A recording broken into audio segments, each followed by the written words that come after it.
Bapaknya baik, ibunya mak lampir.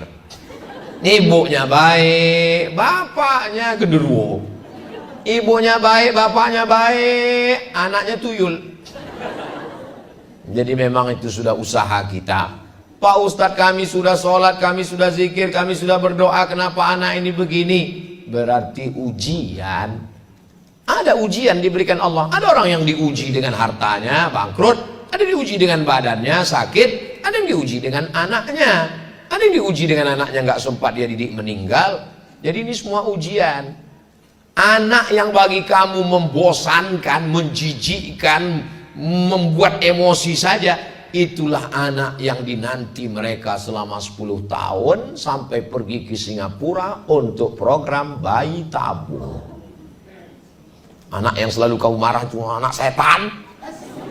Untung anak itu nggak mau balas. Kalau dia mau balas, ya mama setan. Anak yang bagi kamu menjengkelkan, setiap kali ada acara walimah kamu diusir gara-gara dia. Aku nikahkan engkau dengan anak.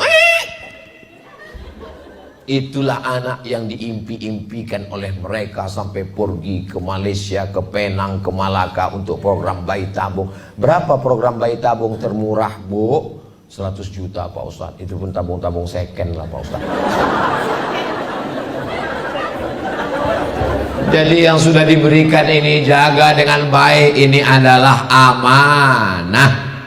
Kalau dinding ini retak-retak, robohkan dindingnya, ganti dengan dinding yang baru.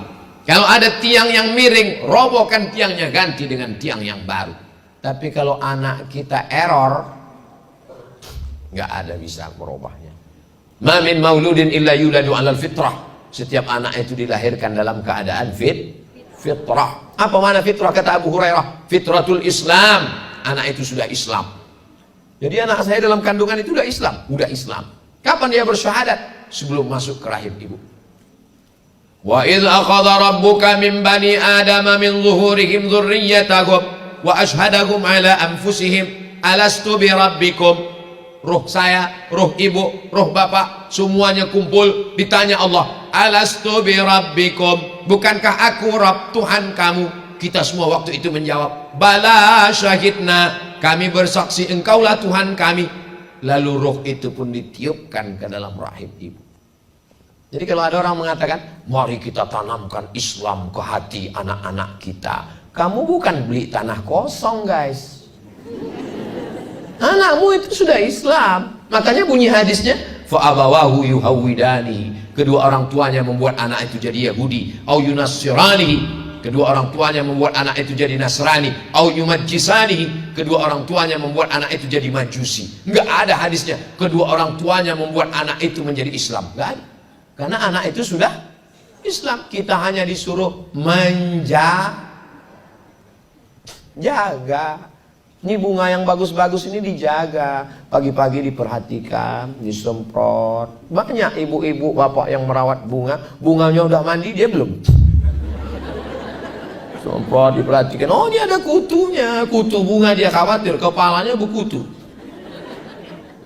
Memperhatikan bunga, dari mulai akarnya, batangnya, daunnya, putihnya, sampai pucuknya. Apalagi pucuk-pucuk yang hijau memang suka dimakan ulat, dan ulat mengejar pucuk itu sambil bernyanyi, pucuk, pucuk, pucuk. Jadi anak-anak ini kita perhatikan dari fisiknya. Mobil sudah saya belikan Pak Ustadz, handphonenya mahal, seharga NMAX. Oh, sekolahnya juga sudah Pak Ustadz, di kamarnya pakai AC, sedingin kutub utara. Saya aja masuk ke dalam beku Pak Ustadz. Itu layar besar. Anaknya di mana sekarang? Di kamar Pak Ustadz. Apa kerjanya? Nembak musuhnya nggak mati-mati. Tolong Ustadz ke rumah saya Pak Ustadz. Apa acaranya Pak? Meruqyah Pak Ustadz. Yang dikuliah siapa? Anak saya Pak Ustadz. Apa penyakit anaknya? Nggak mau mandi, nggak mau sekolah, nggak mau makan. Apa kerja dia di kamar? Itulah perang terus Pak Ustadz. Kadang-kadang dia berpihak ke Rusia, kadang-kadang ke Ukraina. Siapa yang memberikan dia handphone? Saya Pak Ustadz. Yang membiarkan dia nggak sholat, nggak ke masjid, nggak baca Quran, nggak sekolah, saya juga Pak Ustaz. Yang membelikan dia paket 4 giga main-main terus, saya Pak Ustaz. Karena saya anggap saya sayang. Dulu saya ini susah di kampung, sekarang anak saya mau bahagiakan dia Pak Ustaz.